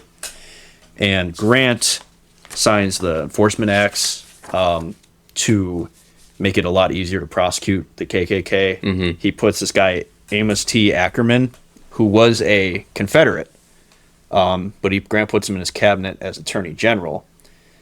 And he is what they call the scallywag, basically a white Southerner who was willing to cooperate with Reconstruction. And even though he was a reluctant Confederate, he works very vigorously to prosecute the KKK. And within a few years, most of the leaders are in prison, and the lower level guys get lighter sentences or more minor consequences for ratting out the leadership. And that's a huge win in combating that, what did you keep saying, insurgent white supremacist violence. And every single one of those fuckers should have been hanged. And Amos T. Ackerman is eventually pushed out because he's not granting enough land to railroad construction. So the corruption, and that's very symbolic because the good things happening are undone by the corruption at the core of it. I mean, like you said, what, the stooge for the capitalist class? Well, yeah, and that's a harsh way to put it, but it's true in a lot of ways. Another way that's true is Grant is firmly committed to hard money protectionism. And the economic issues of the North, there's basically a Great Depression level catastrophe in 1873, the Panic of 1873. And the Democrats take power for the first time since before the Civil War in Congress. And they pass the inflation bill of 1874 to try to print greenbacks to re-stimulate the economy, get more money in the circulation. And Grant vetoes it because he's committed to hard money, protecting the investment interests of the capitalists, basically formed with and controlling the Republican Party at this point. They wanted to protect, and they also keep very high tariffs in place to develop industry. They want to protect their themselves from foreign competition for their goods. And a lot of laborers have a weird alliance with the capitalist class because they want to protect their jobs from foreign goods undermining the factories, which is a weird position for them to be in. But the tariffs are bad for consumers and especially farmers who are buying the equipment that's being produced, Right. who can't buy cheaper or better goods, but are forced to buy from American factories. Right. A population that's already like defined by being perpetually in debt, just getting further and further. Yeah. And part of that, Grant's commitment to that hard money philosophy. I don't have a strong opinion about like protectionism being right or wrong all the time. Yeah. But, his commitment to that kind of stuff is like another thing where it's like you're kind of missing the moment of uniting black and white labor at this point, because the North stops giving a fuck about Reconstruction. I mean, they're already losing interest, but then when their pocketbooks are gone, it's like, okay, we just don't care anymore. Right. Yeah. I'm not saying this is like this would be the right thing to do at all, but it would be like intervening in Reconstruction would be the right thing to do. This wouldn't be, but it would be like going up to people today and saying, "Hey, we need to reinvade Afghanistan. Like, we need to go back." People would be like, we're just done with that. Yeah. Like, we have settled to the fact that there's so much violence and instability that we'd rather just have almost like a violent peace, like white supremacy, keeping stability. Right. Yeah. Just throw your arms up and like, oh, fuck it. Yeah. I'm going to show you a couple cartoons from the Reconstruction period. Cartoons? Yes. This is from 1865. It's a black soldier missing a leg, and he's being greeted by a white woman, I guess representing the United States, like Lady Liberty. And it's captioned, "And not this man," saying like, how can you say this soldier who fought to save the country? Right. How can you say he and his people do not belong in politics? Right. So that's from right after the Civil War. Then 10 years later, I need like some Ben Garrison-esque labels all over in order to understand what's going on. Well, this one's a little more like that. This is 10 years later, when white people have lost interest in Reconstruction. They have Grant's slogan up in the background, "Let us have peace," basically depicting black people like apes who cannot be trusted to govern themselves. This is from 1874. Now, what's going to blow your mind is these cartoons were drawn by the same person, Thomas Nast. Really? This was, and that's very important because it's not like, it shows that a lot of like white people in the North were themselves changing their minds, not just a matter of like who gets to be in charge of policy. It's like the same people are losing interest. And that starts even before the Depression. And to understand that fully, you need to talk about who the liberal Republicans were, which in today's parlance is oxymoronic. Yeah. But the liberal Republicans put up a candidate, and this is kind of anytime a political party achieves this level of ascendancy, there's going to be splintering. Because the liberal Republicans were the faction of the Republican Party that said there is way too much corruption, and not just associated with the Grant administration, and they associated that corruption with the Reconstruction governments as well, which those did have corruption, but it wasn't any more than the rest of the country. Right. Just it's an easier target because there were black people involved in those governments. Right. And the liberal Republicans come from the same class that produced abolitionists. They are well-educated Anglo-Protestant white reformers, middle-class educated people. Their big issue is civil service reform, because at this point in time, the party machines are just a corrupt system. Yeah. They are basically giving people like no show, no work jobs from the government. Dude. And then they say you get to keep some of that salary, but you need to kick some of it up to the party machine. Right. And there's so much graft and like money changes hands. So much of it sticks to people's fingers. But that system it has good and bad aspects, because there is a level of it that is redistributive and immediately like transactional. Yeah. Like, what are people getting from the government? They're getting bullshit jobs to keep voting for these corrupt capitalist politicians, but at least they're getting some crumbs from that system. Right, right. The liberal Republicans say, wouldn't it be crazy if the people that were doing civil service jobs showed some merit and competency for what they're doing? No. But there's a double-edged sword of that too, because their motive there's a lot of elitism and racism in that as well. Stop me if I'm not explaining this well, but it's sort of the mentality they have that, the best sort of people should be in charge. Right. People like them, well-educated white people. Right, right. There's a former slave that was interviewed who was in charge of, he had a civil service job like managing a lighthouse. And he lost his job in the years after civil service reform because he couldn't read. And he was like, I don't know how to read to do this job, but I can't pass the civil service exam. So there is good and bad aspects to civil service reform, even though it's largely remembered as a positive thing. Yeah, yeah. So the other problem with the liberal Republicans is they are turning against Reconstruction. Like, it goes with their same motive for civil service reform. Like, the best sort of people should be in charge. And they see that as the people most like them in the South, who are the new emergent agricultural capitalists, who are operating essentially a credit system that is almost quasi-feudal, where it's, like we said, the Republican project is bringing capitalism to the South. Right. And they're bringing northern capital, railroad expansion through state credit grants and construction, which is bringing commerce finally to the South, connecting that market to the rest of the nation. Right. Railroads, taxation on planters is forcing them to compete in a more proper market. Right, right. And like subsistence farming is going away. And you have a new capitalist agricultural class that is materially different from the slave-owning class. Yeah. That essentially compromises with black labor on a system of sharecropping, where they will let black laborers have a degree of independence and self-sufficiency by farming their own land, but they have to give a portion of it up to the landowner. Right. And they also have to buy or rent or lease their tools from the landowner. Right. Which creates cycles of debt and impoverishment. That's just like feudalism with money. Basically. Yeah. It's just feudalism with American characteristics. Yeah. And the thing that also happens is a lot of white opportunist business owners go to the South. Those are the carpetbaggers. Yeah. And introduce these modern market methods Right. to agriculture.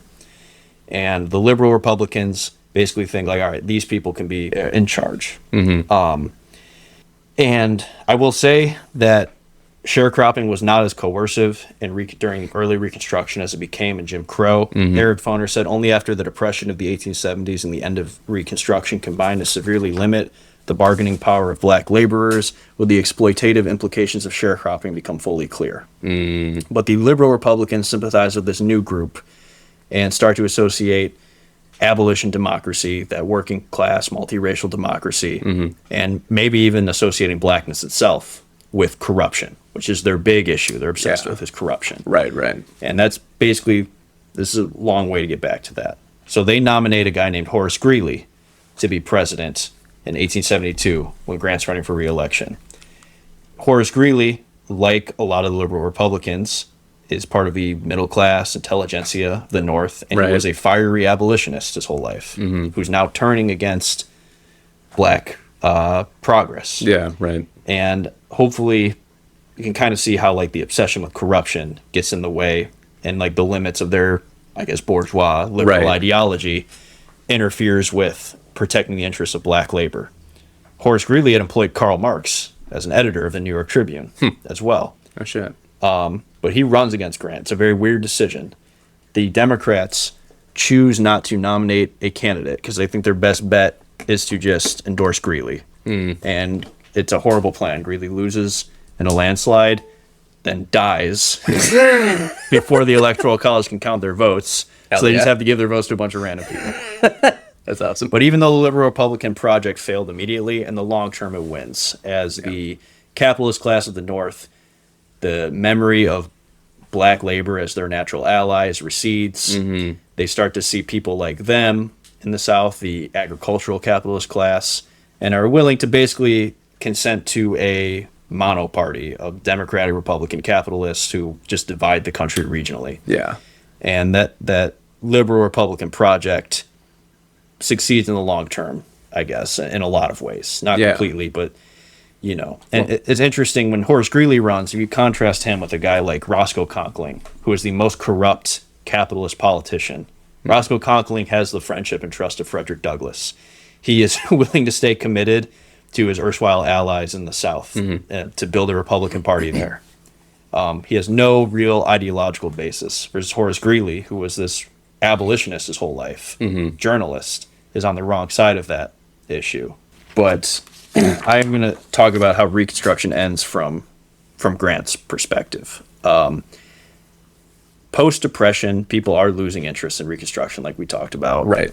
It just doesn't feel relevant to them anymore. We're getting a decade removed from the Civil War's end at that point. Right. I'm sure people are just like, there's a level of it where they're just like fucking sick of it at that point. Right. You know? And Grant intervenes to protect Reconstruction governments in Louisiana and South Carolina. Actually, in the Louisiana intervention, James Longstreet, former Confederate general who had allied with the Republicans because of his friendship with Grant, leads a battalion of black police officers to save the government from white supremacist violence. Sick. And that's why James Longstreet is shit on as a terrible general by Jim Crow historians for generations. Nice. Because he became chill after the Civil War.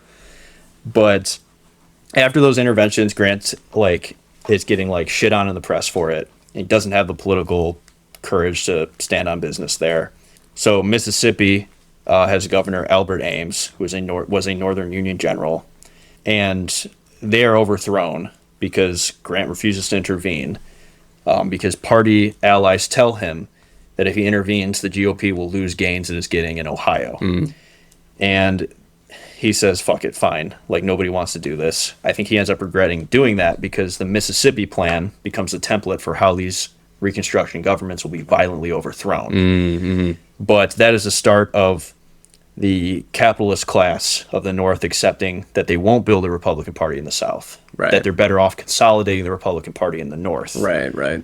And that mono party we were talking about. I think Grant ends up regretting that and tries to do some other interventions, but it's too little too late. And, it's also I think the state of Virginia had gone Democrat during Reconstruction and then gone back to the Republicans. So it might not be immediately apparent that this is the end of something great. This is the end of Reconstruction, but it ended up being that way. Right. Because within a generation, that Jim Crow starts to slowly creep in to everything. No, yeah. Makes sense.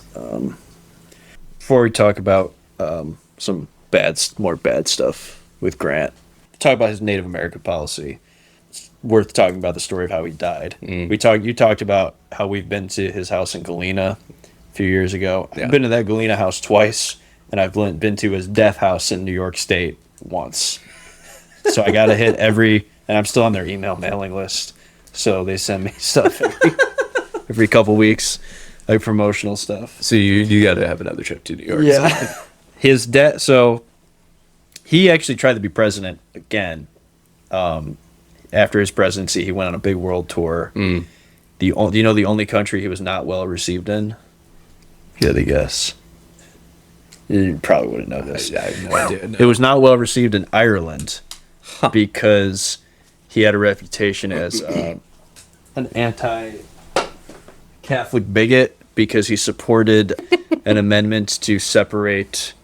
He supported an amendment to not give money to religious schools, which was kind of understood as not giving money to Catholic schools. Yeah. And because a bunch of Irish Union veterans tried to invade Canada to take it over and then trade Canada for free independent Ireland. That's fucking hilarious. Grant did not back them. Although he pardoned them, I think. Hell yeah, dude. But he came back and tried to be president again. He barely failed to get the nomination. Garfield got the nomination, who we won't talk about today. And then he found out he was dying of throat cancer, which should not have been a big surprise because he smoked 15 to 20 cigars a day. Hell yeah. Which was a habit he picked up because there was one picture of him smoking a cigar that caught the attention of the North. So people sent him cigars by the box. Yeah, right. So it's the people's fault. Yes. In addition to that, the problem of him always being too trusting, he and his son had given all of their money to a financial swindler who promised to get them rich fast. Nice. And then immediately left out. Great. He just fell for a get rich quick scheme. Something like that.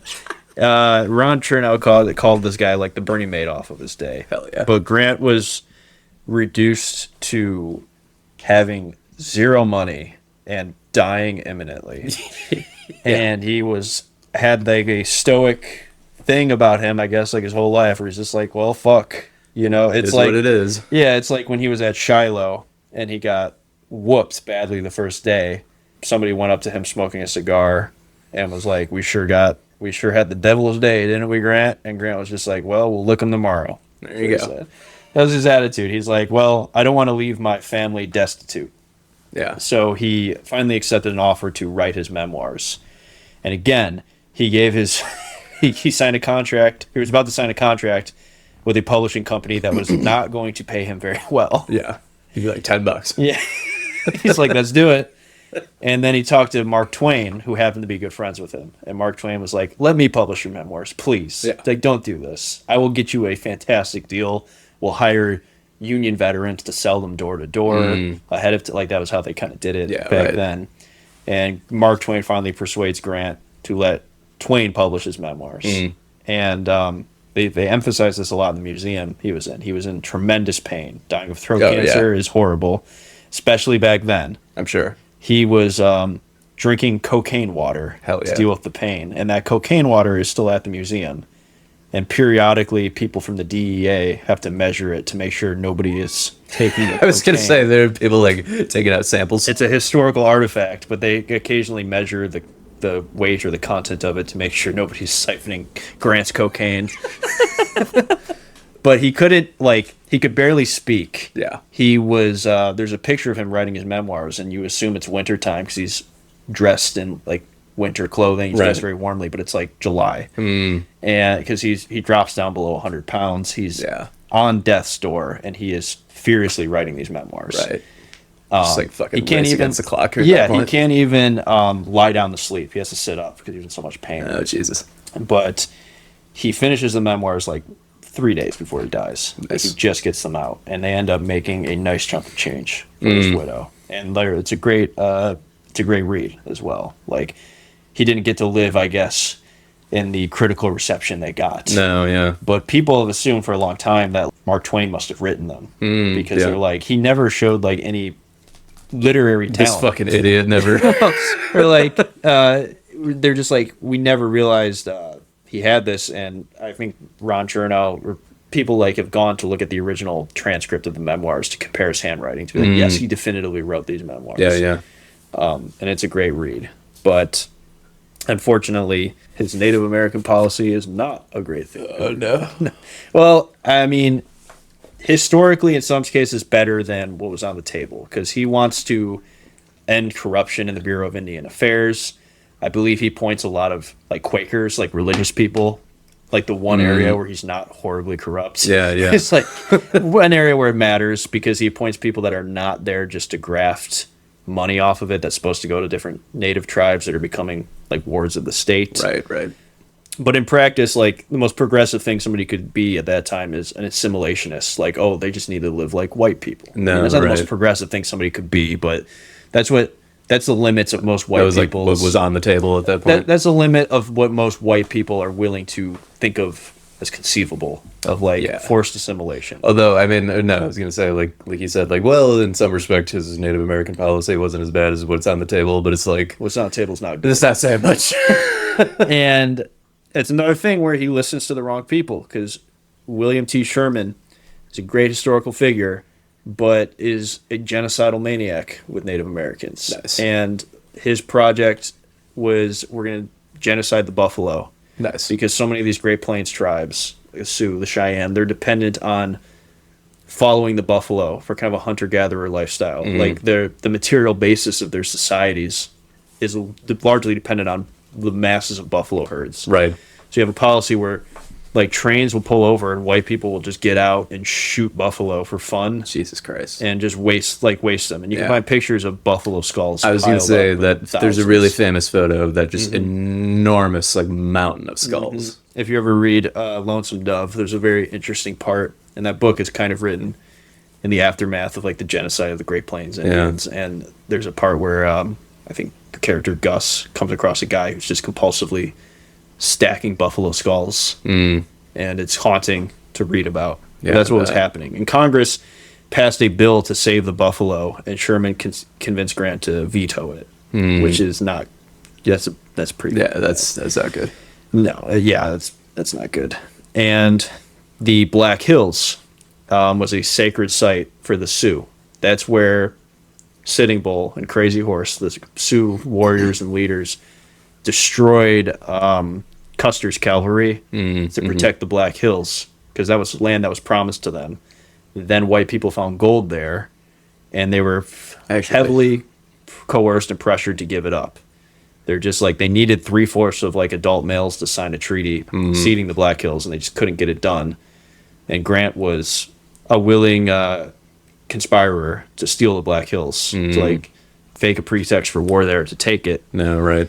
And to this day, the Sioux tribe refuses to acknowledge the cession of the Black Hills. Yeah. That's where Mount Rushmore. I was going to say that's Mount Rushmore, right? Yes. And the Sioux were found, like it was found that they were owed a lot of money, I think in the 70s, for the Black Hills. And that money has been sitting in a bank account, growing bigger, collecting interest. Yeah.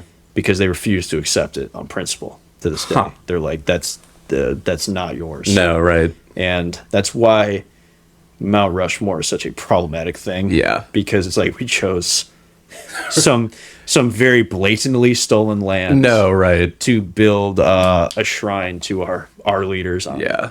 It's like a fuck you. Like, and it's also not even finished. Yeah. Like, they ran out of funding. And said, no, right. It's good enough. You couldn't even finish the colonialism monument. Yeah. But, and like, look, a lot of this stuff, like, Grant does bad and all of that. At the same time, like, this stuff is systems bigger than one individual. Right. And I don't think a president that was going to be good on Native American policy was historically on the table at that point. Right. That's just on the cards. To the tragedy of the tribes involved. Yeah. But there is a man who is fascinating. He's a Seneca Indian from New York. His name is Ely Parker. And he was in Grant's cabinet because they knew each other from Galena. This guy is fascinating. And if he had been born in a better socially aware time, he could have gone a lot further, because he studied to be a lawyer in New York. And after like studying to pass the bar, they said Indians can't be lawyers. Nice. So he said, fuck it. It became an engineer instead. Just keeps going. And he keeps getting shot down and being like, all right, that's fine, I'll regroup. Yeah. He had a Seneca name that nobody respected, so he changed it to Ely Parker. So, not great, but I'm not respecting it enough to remember what the Seneca name was. But I read about all of this in Bury My Heart at Wounded Knee by D. Brown, who devotes a chapter to Ely Parker. But he befriended Ulysses at Grant and Galena. And like Grant just liked working with people he knew and trusted, whether he should have or not. So he ends up on Grant's staff during the Civil War, because Grant doesn't have the prejudice that prevents him from recognizing this guy as a great engineer. Right. And he's present when Lee surrenders at Appomattox. There's the Seneca Indian present there is Ely Parker, and Robert E. Lee recognizes that this guy's a Native American, and he makes like a quip. Because of course he does.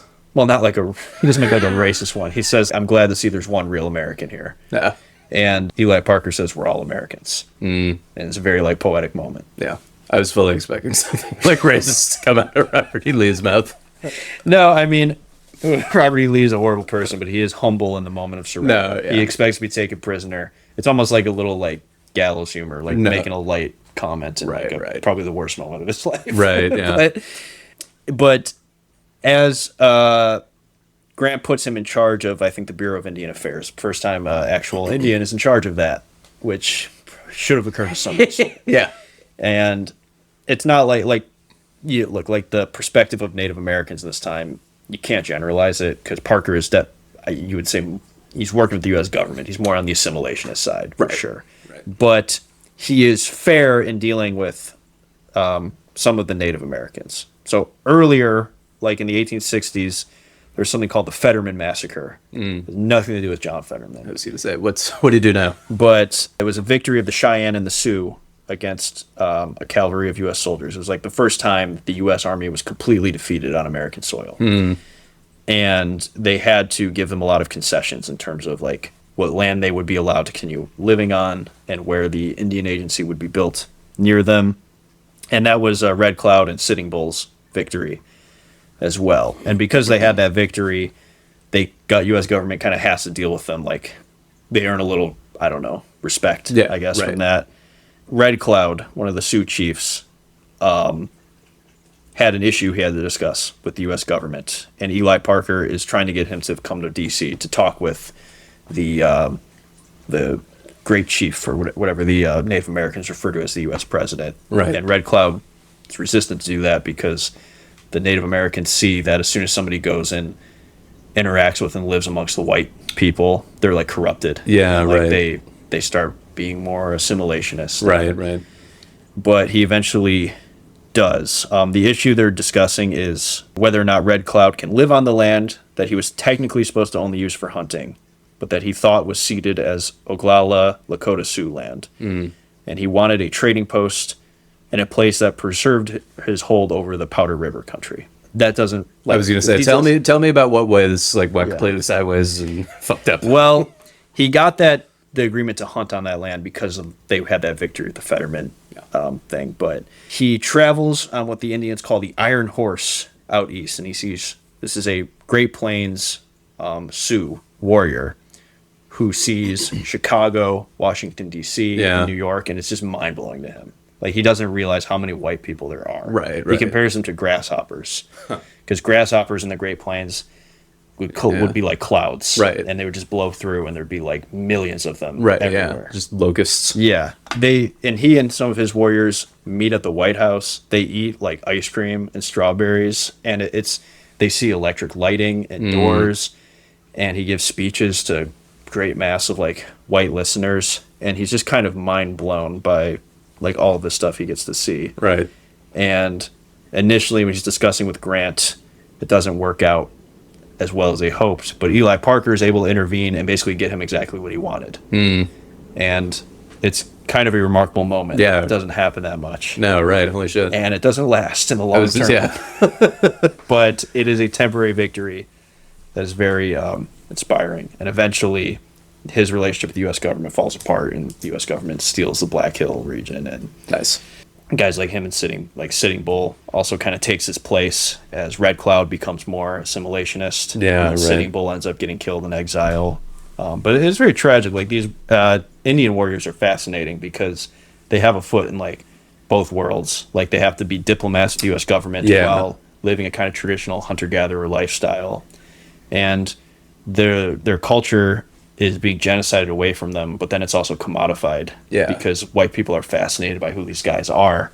And like the Western as like a genre and a concept starts as the West is closing. Yeah. And there's like Buffalo Bill's Wild West shows hire, like they're like, we got real Indians, and like Sitting Bull will go and stand and answer questions like because he needs the money. Right. Kind of commodifying his culture. And that's like fucking deeply tragic. Yeah. And he kind of, there's another part where I at some point Sitting Bull is giving a speech, and Ulysses S. Grant is in the audience, and Sitting Bull is saying in his native language, like, I fucking hate white people. Like, literally, he's like, I hate white people. I hate all of you so much. You destroyed my land. Yeah. And then somebody's like, what's he saying? And they're like, he's saying he loves Americans. But Ely Parker, he's forced to break a few minor laws when Congress logjammed his ability to feed starving Indians. He is investigated for corruption, and he is cleared, but he's kind of pressured to resign anyway, and ends up dying in poverty. So, Jesus. Yeah, unfortunately, nothing good. No, yeah, holy fuck. That's a depressing tale. Yeah. So make of all that what you will. Yeah. But Jesus. After Grant leaves office, we've seen the culmination of industrial capitalism in the United States as firmly being present. Yeah. Capitalism of Lincoln's era of independent shopkeepers and craftsmen is gone. Right. And the Republican Party is ideologically changing to match its like new material roots. Yep. And there's a massive railroad labor strike, and the new president, Rutherford B. Hayes, orders it violently suppressed with federal troops. And you see that's the same year that the last federal troops are sent back to the barracks in the South. Mm-hmm. The last few reconstructed states fall to white supremacist violence. The same year that the federal army is used for the first time to crush a massive labor strike. Nice. And you see the priority shifting from fighting white supremacists to fighting workers and Native Americans on the frontier. Ain't that poetic? Yeah, it's very poetic. I mean, not beautiful. In a terrible and gross way. Yeah, because we got the state has new enemies to deal with. Yep. And we talked about a lot of reasons Reconstruction ended, and I think the insurgent white supremacist is like capitalists want to do business in stable environments. They don't want governments and regimes changing every 5 minutes. Right. So I think there's kind of an acceptance too of like, all right, this is just what it is. Yeah. And we'll do business with this. Well, right. I mean, I think that, like, I don't know. I think this is a theme we've hit on a couple times in this episode. But, like, you know, it's the thing of, like, in a broad historical perspective, you know, if we're looking at this through, like, a Marxist lens in some way, it's like these types of, like, civil rights gains and whatnot, they only go so far as they're useful to capital and no further. Yeah. I have a long quote from Grant about the labor. He reads about the labor strike being crushed in newspapers when he's visiting Europe. And his relation to labor is largely outside. He does get some labor wins, like I think a 10-hour workday when federal workers threaten to go on strike, like people that work for the U.S. government. He makes sure like that the law is followed for their labor rights, but he basically adopts the view of labor as the class he's an avatar for. Yeah. And this whole thing is worth reading in full because it does. This quote, I think, demonstrates why, in some sense, he was a great leader who did a lot, and in another sense, he was limited in meeting the moment. He says, "One thing that has struck me as a bit queer. During my 2 terms of office, the whole Democratic press and the morbidly honest and reformatory portion of the Republican press, you know, the liberal Republicans, thought it horrible to keep U.S. troops stationed in the southern states, and when they were called upon to protect the lives of Negroes, as much citizens under the Constitution as if their skins were white, the country was scarcely large enough to hold the sound of an indignation belched forth by them for some years. Now, however, there is no hesitation about exhausting the whole power of the government to suppress a strike on the slightest intimation of that danger threatens. All parties agree that this is right, and so do I. If a Negro insurrection should arise in South Carolina, Mississippi, or Louisiana, or if the Negroes in either of these states where they are in a large majority should intimidate the whites from going to the polls, or from exercising any of the rights of American citizens, there would be no division of sentiment as to the duty of the president. It does seem the rule should work both ways." So that's an interesting quote because it's like he gets it. He almost gets the whole thing. Right. It's like he's like there's the slightest intimation of danger. Now everybody thinks that we should go full court press to suppress it, which I agree with. Right. It's like, fuck, I just really wish you could take out that, and so do I. Yeah. With that quote, because then it would be perfect. Because it's like you almost get it, but like that just exposes why he was ideologically limited. No, right. And why he was not going to be the guy to do what we keep saying needed to happen. Like People do white, sometimes have a fantastic ability to almost understand something. Yeah, but I mean, he is also expressing, I think, too, where he's like, look, and this is a bigger like. Sometimes individual agency of leaders matters, but you're not able to like transcend the system. You're a part of where he doesn't matter. Like, you know, if he wanted to personally intervene, it's like the tides were just turning, and he needed a much stronger will, I guess, to keep standing on that. But yeah, right. Anyway, we'll definitely talk more about labor and industrialism as we pick this up. But Indeed. that's a good ending point.